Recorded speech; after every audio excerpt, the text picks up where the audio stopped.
ความผิดของประชาชนแม้นการบริหารที่ผิดพลาดของไฟฟ้าลาวแล้วให้ประชาชนมารับผิดชอบต่างประเทศมาเองก็ต่างประเทศก็กินกันเป็นสอบคงเป็นคือกันมันบ่แม่นว่าสวัสดีทุกท่านมื้อนี้จะพาไปเบิ่งเกี่ยวกับสสช2ท่านเนาะที่เป็นฮีโร่ประจำสภาหรือว่าเป็นบุรุษเหล็กเนาะประจำสภาลาวที่ว่ากล้าท้าส้นกับรัฐบาลของลาวเนาะทุกเรื่องเนาะซึ่งแต่ละเรื่องนั้นเนาะก็ถือว่าได้ยกเอาความเป็นจริงของสังคมของสภาพบ้านเมืองเฮายกขึ้นเว้าอยู่ในสภาเนาะซึ่งสองท่านนี้ได้เป็นที่ทึกใจของประชาชนทั่วไปเนาะเพราะว่าเป็นตัวแทนให้แก่ประชาชนเนาะซึ่งว่าจะเป็นท่านใดนั้นเนาะเฮาไปเบิ่งไฮไลต์นำกันเนาะแม่นอยู่ว่าเฮาขาดทุนแต่มันบ่แม่นความผิดของประชาชนแม้นการบริหารที่ผิดพลาดของไฟฟ้าลาวแล้วให้ประชาชนมารับผิดชอบแบกภาระหนี้สินแบบนี้มันบ่แฟร์ประธานเนาะอันนี้ข้าพเจ้าขออนุญาตใช้ภาษาชาวบ้านนี่แหละเพื่อให้เข้าใจง่ายๆเพราะฉะนั้นวิธีการอื่นๆขอให้ค้นคว้าอย่างจริงจังขอให้พิจารณาทบทวนแท้ๆเรื่องนี้มันฮ้อนมันกระทบถึงความเชื่อมั่นการนำพาของพรรคของรัฐเฮาตัวนี้แล้วมันกระทบระบบเศรษฐกิจแต่กี้นี่เงินตาทุนเทียงแล้วราคาสินค้าเริ่มนิ่งบัดนี้มีเหตุผลว่าไฟฟ้าขึ้นเฮาบ่ฮู้ว่าเฮาสิไปจบบอนใดประธานแล้วบัดนี้การลงทุนของ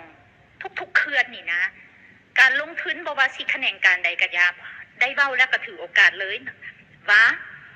ต้องบังคับให้ผู้ลงทุนนี่ขายภายใน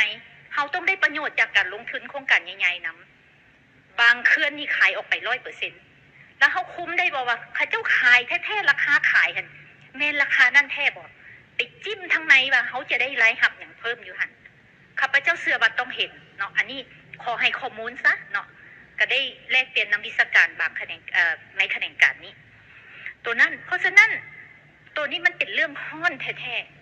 ๆขอฝากให้กรมการเมืองหลายท่านขอให้พิจารณาเข้าใจว่าระดับรัฐมนตรีนี่ก็ลำบากใจแต่อันนี้แม่นในฐานะตัวแทนประชาชนขอให้รับฟังค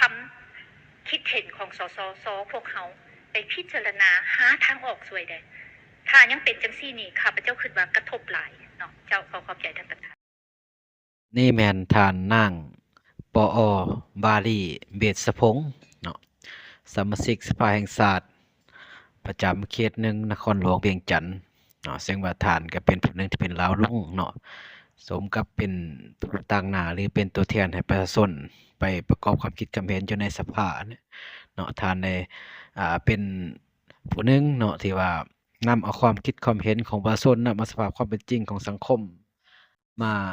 เว้าอยู่ในสภาหั่นเนาะท่านได้นอนอยู่ในนัมเบอร์11ของนครหลวงเวียงจันทน์เนาะซึ่งว่าท่านมีประวัติต้นกำเนิดก็เป็นคนนครหลวงเวียงจันทน์หั่นแหละเนาะชื่อเต็มของท่านก็แม่นท่านปริญญาเอกนางวารีเวชพงษ์เกิดวันที่29เดือน8ปี1966อยู่ที่บ้านสีไข่เมืองสีโคตะบองนครหลวงเวียงจันทน์เนาะ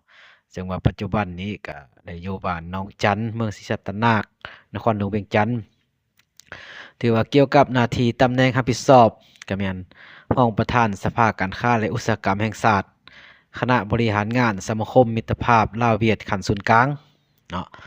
ถือว่าระดับวิชาเฉพาะก็ปริญญาเอกเนาะปริญญาเอกสาขาวิชายุทธศาสตร์การพัฒนาภาคพื้น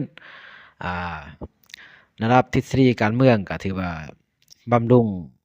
การเมืองระดับสูงเนาะระยะสั้นอยู่สปจีนเนาะแล้วก็ประวัติการเคลื่อนไหวนับตั้งแต่เยาว์วัยฮอดปัจจุบันนี้เนาะที่ว่านับแต่ปี1971ถึง77ท่านก็ได้เรียนอยู่โรงเรียนประถมดาราสมุทรและดงปาลานเนาะและปี1978 81เป็นนักเรียนมัธยมเฟียวัดปี1981 84ก็เป็นนักเรียนอุดมฟ้างม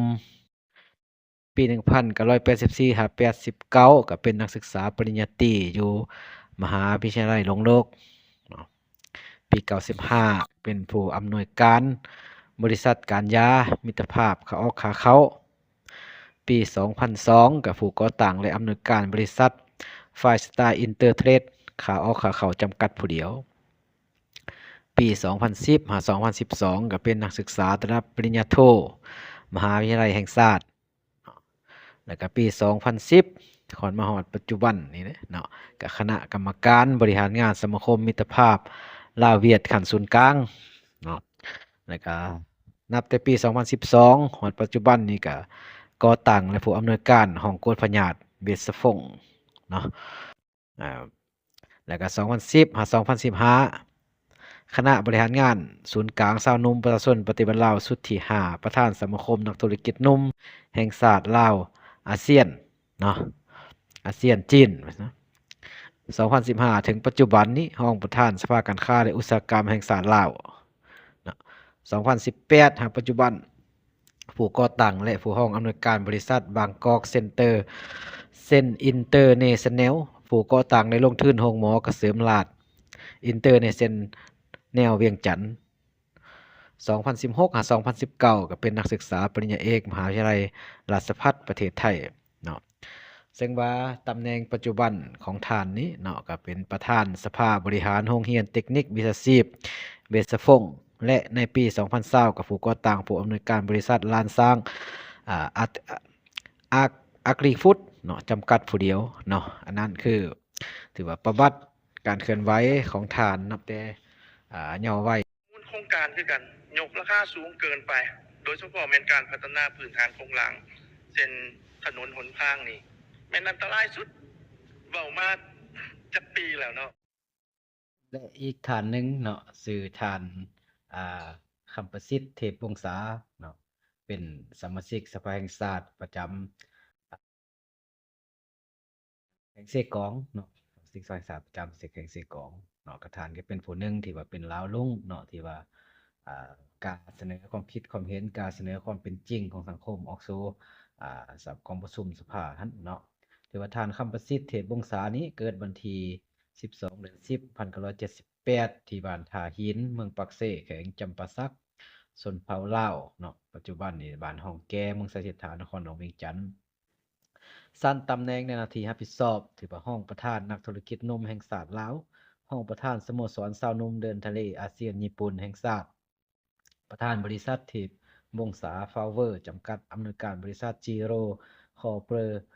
ปอเรชั่นจำกัดเนาะโดยระดับการศึกษาก็ปริญญาโทปัจจุบันนี่จบปริญญาเอกเนาะที่ว่าอยู่ในประวัติเมื่อก่อนท่านใส่ปริญญาโทแต่ปัจจุบันนี่ท่านก็จบปริญญาเอกเนาะสาขาบริหารทรัพยากรมนุษย์ที่ประเทศญี่ปุ่นเนาะแล้วประวัติการเคลื่อนไหวเนาะประวัติการเคลื่อนไหวแต่ละระยะที่ว่า1980 98 89 91เนาะถือว่าเป็นนักเรียนมัธยมต้นอยู่โรงเรียนมัธยมโพนไซเมืองปักเซ่แขวงจำปาสักปี91 94ก็เป็นนักเรียนมัธยมปลายอยู่โรงเรียนอุดมปักเซ่แขวงจำปาสักปี94 98เรียนปริญญาตรีครูภาษาอังกฤษอยู่มหาวิทยาลัยแห่งชาติปี98 2001ก็เป็นอาจารย์อยู่คณะวิศวกรรมศาสตร์มหาวิทยาลัยแห่งชาติปี 2001 2004ไปค้นคว้าปริญญาโทด้านบริหารทรัพยากรมนุษย์อยู่มหาวิทยาลัยฮิโรชิมะประเทศญี่ปุ่นเนาะปี 2004 ถึง 2005เป็นรัฐกรอยู่ห้องการแผนการและการประพันธ์ต่างประเทศมหาวิทยาลัยแห่งชาติเนาะปี 2005 ถึง 2006เป็นอาจารย์สอนบริหารอยู่คณะศึกษาศาสตร์มหาวิทยาลัยแห่งชาติเนาะแล้วก็2007ปัจจุบันนี้เนาะเป็นในปี 2007 นั้นก็เป็นอำนวยการบริษัท Zero Corporation จำกัดผู้เดียวเนาะปี 2015 ก็เป็นประธานบริษัท First Intelligent Technology จำกัดผู้เดียวปี 2018 ก็เป็นประธานบริษัทเทพวงศาตกแต่งภายในส่วนบุคคลปี 2019 ก็เป็นประธานบริษัทเทพวงศาฟาวเวอร์จำกัดปี 2020ห้องประธานนักธุรกิจนมแห่งชาติลาวแล้วก็ในปี 2020อีกเนาะก็ห้องประธานสโมสรชาวนมเดินทะเลอาเซียนญี่ปุ่นแห่งชาติดังว่าเป็นปี 2003 ฮอดปัจจุบันนี้ไปค้นคว้าระดับปริญญาเอกอยู่มหาวิทยาลัยเศรษฐกิจแห่งชาติสสเวียดนามเนาะนั่นคือวัดการเคลื่อนไหวของลาวดุงหรือว่าบุรุษเนาะบุรุษเล็กประจำสภาแห่งชาติเนาะนับแต่เยาว์วัยจนฮอดปัจจุบันนี้เนาะคือฐานคำประสิทธิ์เทพวงศานั่นเองเนาะ ก็ไปฟังเบิ่งบางส่วงบางตอนต่อกับการมีคำเห็นของท่านอยู่ในกองประชุมสภาชุดนี้เนาะไปฟังนำกัน เนาะพวกเขายังแบบเฮ็ดบ่ได้นะ เพราะว่าบางอันนี่นะโดยเฉพาะเงินกู้นี่นะแห้งคักเป็นเงินสดนี่มันแห้งหอมหวนเนาะที่สุดเขาแห้งอยากได้โครงการลักษณะจังนี้ทั้งประชาชนนี่บ่ได้อยากได้ แต่ว่ามีกลุ่มก้อนหนึ่งอยากให้มันเกิดวางสันจานเนาะเขาเห็นได้ชัดเจนนี่คือโครงการ BRT นี่ เริ่มแต่มีความคิดเนี่ยตั้งแต่ปี 2008 เนาะจนมาปัจจุบันนี่ 2025 มันเกือบ17 ปีแล้ว ถือว่าโครงการนี่มันบ่มีฮอดประชามติจักดีเลย เขาบ่เคยเอามาขึ้นมาอยู่ในสภานี่เนาะหรือพวกทานเฮ็ดสำรวจเองจ้างต่างประเทศมาเองก็ต่างประเทศก็กินกันเป็นสอโกงเป็นคือกันมันบ่แม่นว่าต่างประเทศแล้วก็สอโกงบ่เป็นเนาะอันนี้มันบ่ต้องยืนยันถึงขนาดนั้นเนาะมันต้องเอามาเฮาเฮ็ดเพื่อประชาชนเฮาต้องเอามาจากขึ้นมาสภานี้ประชามติให้เห็นดีว่าปัญหามันแท้เหมาะกับวิถีชีวิตของประชาชนเฮามันแท้บ่ล่ะเนาะบ่อนจอดรถเฮาก็บ่มีขึ้นเนาะเพิ่นบอกว่ามีเพิ่นจัดแจงบ่อนจอดรถข้าพเจ้านี่ไปถามมันแล้วเนาะพ่อแม่พี่น้องย่างอยู่ในซอยนี่ขึ้นมามันยากมันลำบากอีหลีเนาะตัวนี้นี่แม่นพวกเฮานี่ควรเบิ่งคืนเนาะตัวนี้เพราะว่าการเฮ็ดโครงการหนึ่งมันบ่แม่นการทดลองเลยเนาะ